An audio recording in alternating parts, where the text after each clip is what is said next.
ಕೇಂದ್ರ ಸಚಿವ ಎಚ್.ಡಿ. ಕುಮಾರಸ್ವಾಮಿ ಮತ್ತು ಶಾಸಕ ಬಸನಗೌಡ ಪಾಟೀಲ್ ಯತ್ನಾಳ್ ಅನಿರೀಕ್ಷಿತ ಭೇಟಿ ರಾಜ್ಯ ರಾಜಕಾರಣದಲ್ಲಿ ಸಿಕ್ಕಾಪಟ್ಟೆ ಸದ್ದು ಮಾಡ್ತಾ ಇದೆ.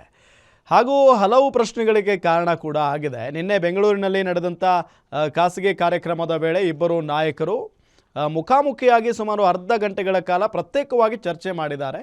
ಈ ಮಾತುಕತೆ ಯಾವ ವಿಷಯದ ಬಗ್ಗೆ ಎಂಬ ಚರ್ಚೆ ರಾಜಕೀಯದಲ್ಲಿ ಗೊಂದಲ ಮೂಡಿಸಿದೆ. ಇತ್ತೀಚಿನ ರಾಜಕೀಯ ಬೆಳವಣಿಗೆಗಳ ಬಗ್ಗೆ ಇಬ್ಬರು ಮಾತನಾಡಿದ್ದಾರೆ ಅಂತ ಬಲ್ಲ ಮೂಲಗಳು ತಿಳಿಸಿವೆ. ವಿಜಯಪುರದಲ್ಲಿ ಸಮಾವೇಶಕ್ಕೂ ಮೊದಲೇ ಎಚ್.ಡಿ.ಕೆ ಗೇಮ್ ಪ್ಲಾನ್ ಮಾಡಿದ್ರ? ಈ ಹಿಂದೆ JDSನಲ್ಲೇ ಇದ್ದ ಬಸನಗೌಡ ಪಾಟೀಲ್ ಯತ್ನಾಳ್ ಮತ್ತೆ JDSಗೆ ಬರ್ತಾರಾ ಅನ್ನೋ ಚರ್ಚೆ ಎದ್ದಿದೆ. ವಿಜಯಪುರ ಗೆಲ್ಲಲು ಕುಮಾರಸ್ವಾಮಿ ರಣತಂತ್ರ ರೂಪಿಸ್ತಾ ಇದ್ದಾರೆ. ಇದೇ 27ಕ್ಕೆ ವಿಜಯಪುರದಲ್ಲಿ JDS ಸಮಾವೇಶ ನಡೆಯಲಿದೆ.